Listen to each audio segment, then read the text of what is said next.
todos, seja muito bem-vindo a mais uma aula. Na aula passada, nós aprendemos a usar a função map, passando o argumento de uma função, que nesse caso nós usamos a função lambda, e um interável. Na aula de hoje, nós vamos aprender a usar a função filter, para filtrar algo, passando uma função, que nesse caso o nosso vai ser uma função lambda, e um interável também, tá bom? Então, bora lá. Ó, filter, vamos ver aqui, ó.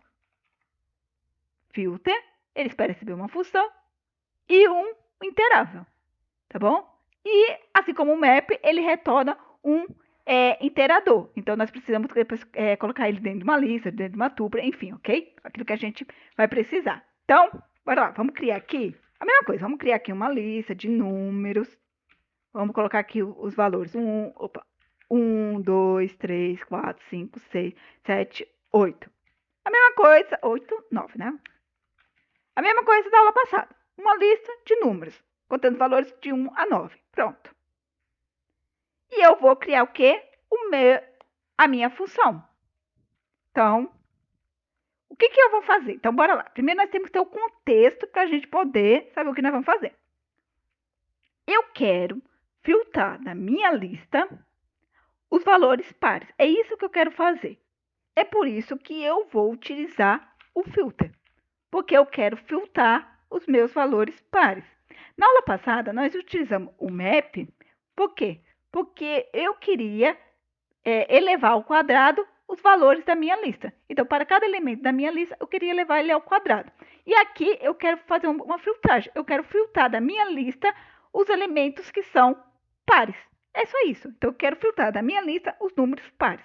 Então, eu preciso criar uma função que vai o quê?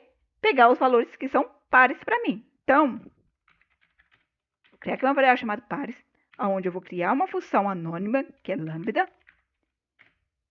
E para cada elemento da minha lista, então, para cada número da minha lista, eu quero verificar se esse número ele é par. E como é que eu faço isso? Pegando o resto da divisão.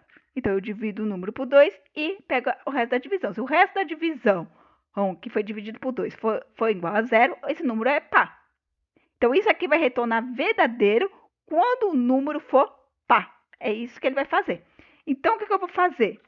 Eu vou atribuir para dentro da minha variável números pares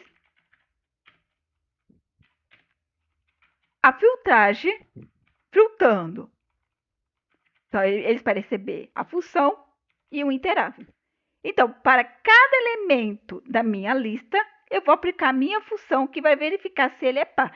Se esse número for par, ele retorna verdadeiro e eu vou colocar ele, atribuir ele dentro da minha variável números pares. Só que lembra que filtro, como o map, ele retorna um interador. Então, eu preciso atribuir ele para dentro de uma lista, dentro de uma tuple, enfim.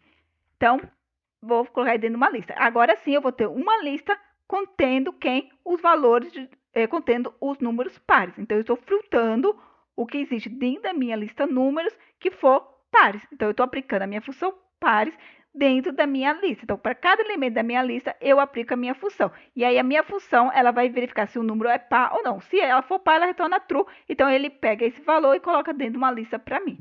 E aí, se eu der aqui agora um print números pares, eu vou ter só os números pares, que vai ser 2, 4, 6, 8. 2, 4, 6, 8. Tá bom?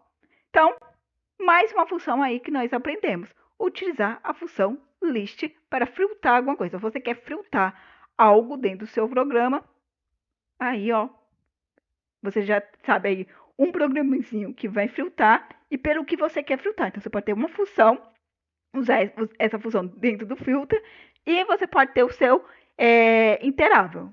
Uma lista, uma tuple, enfim, um objeto interável, tá bom? Então, muito obrigada e até a próxima.